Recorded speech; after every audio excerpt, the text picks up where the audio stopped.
c'est Molenbeek. C'est de Boxtal, voilà, vers Westland, en passant par rue Pierce, rue Picard, Riboucourt. Le 89 traverse quand même Bruxelles. Pas mal de beaux quartiers, tu l'as dit toi-même, Molenbeek, Anderlecht, il arrive au Hazel, il allait jusqu'au Bruckmann. Je préfère encore cette ligne que des lignes, qu'on va dire, de quartiers plus huppés, style 95 ou 54, parce que les gens n'ont qu'une considération en fait par rapport à notre métier, tandis que ces gens-là, du 89, on a une approche plus, plus conviviale avec eux.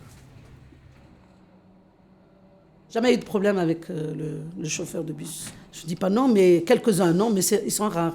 Mais la plupart, ils sont gentils. Moi, j'ai aucun problème avec eux. Donc, des fois, quand j'arrive un peu tard, ils attendent.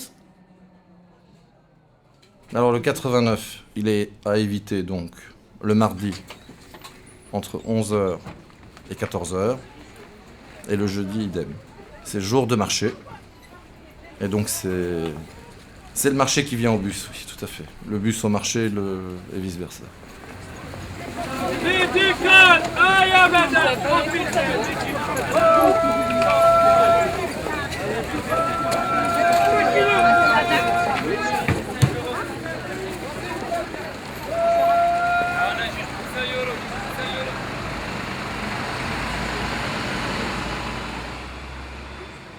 Moi, que je fais toujours dans le bus 80, toujours les remplis.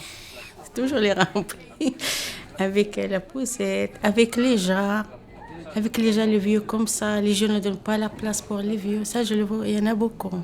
Il y en a beaucoup comme ça. Les jeunes ne donnent pas la place. Quand il y a notre vieux madame ou un monsieur vieux, toujours rester à sa place. Quelquefois, c'est pas toujours jamais, quelquefois. Peut-être qu'ils sont fatigués ou quelque chose. On essaye de rester cool. Je trouve que si on commence à faire le gendarme, avec j'essayais au début de faire la montée à la vente, vérifier chaque titre de transport, mais c'est impossible. Ça perd trop de temps et il y a trop de conflits vis-à-vis des voyageurs et chauffeurs. Alors, maintenant, tout le monde pointe normalement et ça se fait. Et je vous dis, si vous commencez à faire le gendarme, c'est trop compliqué, ça devient trop compliqué. Là, vous prenez la tête. Quand je prenais le bus plus jeune, jusqu'encore, quand je travaillais avec les enfants handicapés, c'était aussi du côté de Molenbeek, donc je prenais le bus 89. Mais je rencontrais évidemment beaucoup de gens, beaucoup de monde, surtout l'époque des terminus, quoi. On se rencontrait entre brosseurs. Je sais pas si c'est un terrible exemple à donner, mais oui, j'ai fait pas mal de rencontres dans le bus 89, énormément même, énormément. Je sais pas, il y aurait tellement de choses, je crois, à changer pour le rendre meilleur. Mais je crois que ce qu'on devrait changer dans le bus 89, on devrait le changer, je crois, pour tous les transports en commun en général. Le rendre plus agréable encore. Je crois que c'est plus de l'éducation des personnes, l'éducation des passagers, plus l'éducation collective. Et pour favoriser l'entente générale de tout le monde. Meilleure convivialité dans les transports en commun en général. Effectivement, je confirme en tant qu'ancien chauffeur de bus que la ligne 89 n'est pas plus dangereuse qu'une autre ligne. Mais maintenant, il faut savoir qu'elle traverse une commune qui a été énormément diabolisée par certains médias. Il ne faut pas non plus faire dans l'angélisme.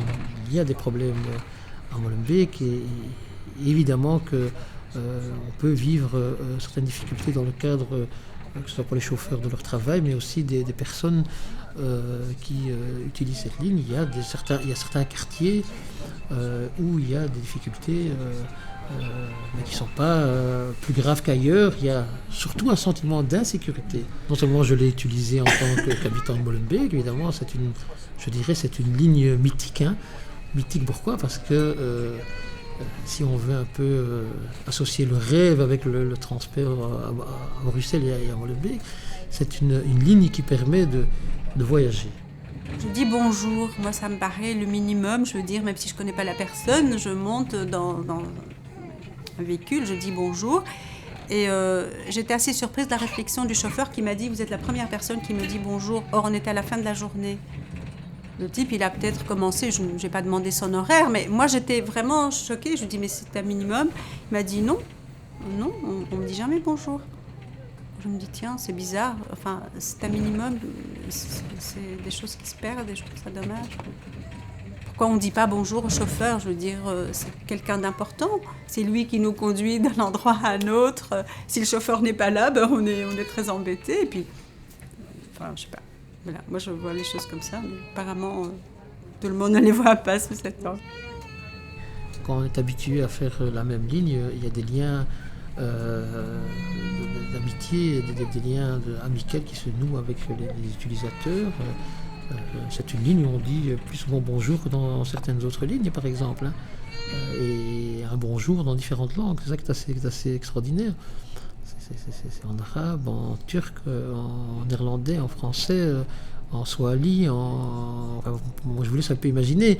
Et je sens quand même pas mal de solidarité. Moi, les bons souvenirs que j'ai, c'est lorsque par exemple vous aviez cette ligne qui arrivait à proximité du marché du jeudi où les gens étaient remplis de paquets, etc.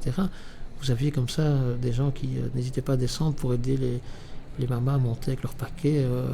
Et donc il y a quand même pas mal de côtés extrêmement positifs dans ces différentes rencontres.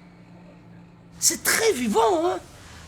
À Molenbeek, c'est la Méditerranée, le marché. Ça sent les olives le jeudi, ça sent le poulet rôti.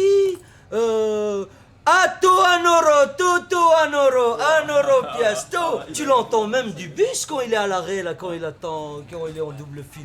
Donc la ligne 89 est étroitement liée au marché et vice versa. Oh, jamais l'heure, jamais. Aussi Arthur là-bas, chez nous là-bas, Arthur du taxi, arrêt de Beaucourt, voilà, pour une fois il est là, mais il n'est pas l'heure. L'autre jour, dimanche, non, samedi, j'ai resté ici 25 minutes, je demandais à monsieur, s'il vous plaît, il passe? Non, il passe pas.